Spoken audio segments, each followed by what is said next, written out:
Delhi Baroda express DNT KMP flyover खुलने से फरीदाबाद से दिल्ली का सफर होगा और आसान। सराय काले खां तक पहुंचने में लगेगा कम समय।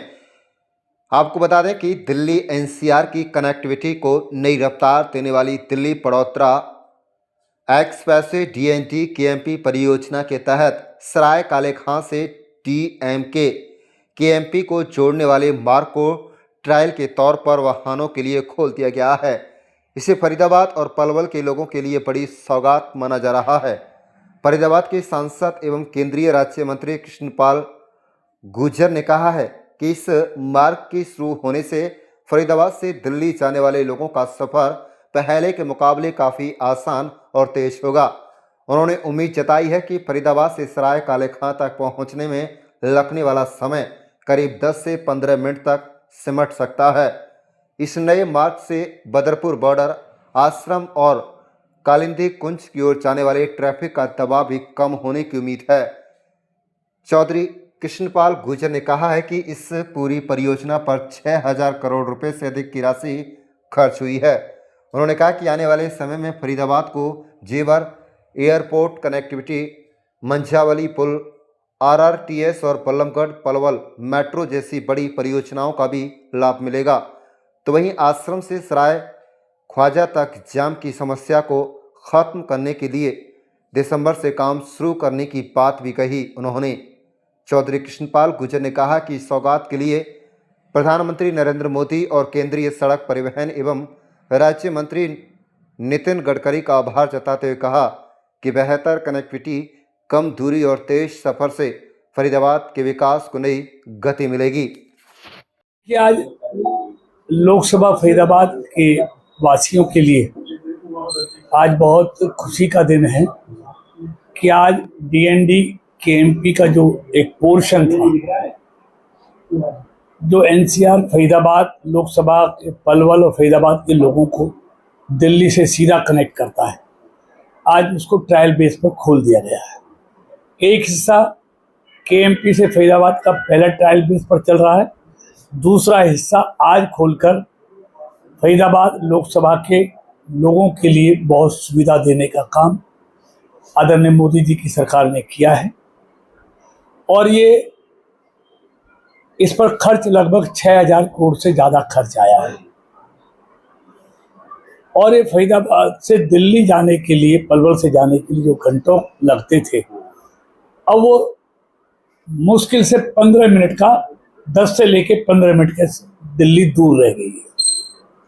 तो इसके लिए मैं सबसे पहले देश के यशस्वी प्रधानमंत्री, दुनिया के सबसे लोकप्रिय नेता आदरणीय मोदी जी का, देश के राष्ट्रीय राजमार्ग मंत्री आदरणीय नितिन गडकरी जी का, मैं तमाम एनसीआर वासियों की तरफ से, खास तौर से फरीदाबाद लोकसभा के लोगों की तरफ से उनका दिल से आभार व्यक्त करता हूं। जहां उन्होंने पूरे देश में हाईवे और एक्सप्रेसवे का जाल बिछाया है, वहां फरीदाबाद के लिए भी इन 12 सालों में बेहतर कनेक्टिविटी देने का काम आदरणीय मोदी जी की सरकार ने और मंत्री नितिन गडकरी जी ने किया है। चाहे वो दिल्ली आगरा वाला हाईवे हो, और अब दिल्ली बॉम्बे वाया बड़ौदा वाला हो, तीसरा जो अगले साल मिलने वाला है फरीदाबाद से जेवर एयरपोर्ट, जो हमको ताज से और केएमपी से भी इंटरचेंज से कनेक्ट करेगा, फरीदाबाद से वाया मंझावली ग्रेटर नोएडा, ये तमाम हाईवे देकर फरीदाबाद को देश से जोड़ने का काम आदरणीय मोदी जी की सरकार ने किया है। और अभी इसके साथ साथ मैंने जैसे पहले आपको कहा, आश्रम से लेके सराय खोजा तक का सफर भी, जहाँ पूरा दिन घंटे घंटे, मिनटों का सफर घंटे घंटा लगता है, वो भी दिसंबर से उसका काम शुरू हो जाएगा। और वो दूरी भी जो घंटों की दूरी है, जाम मुक्त होकर,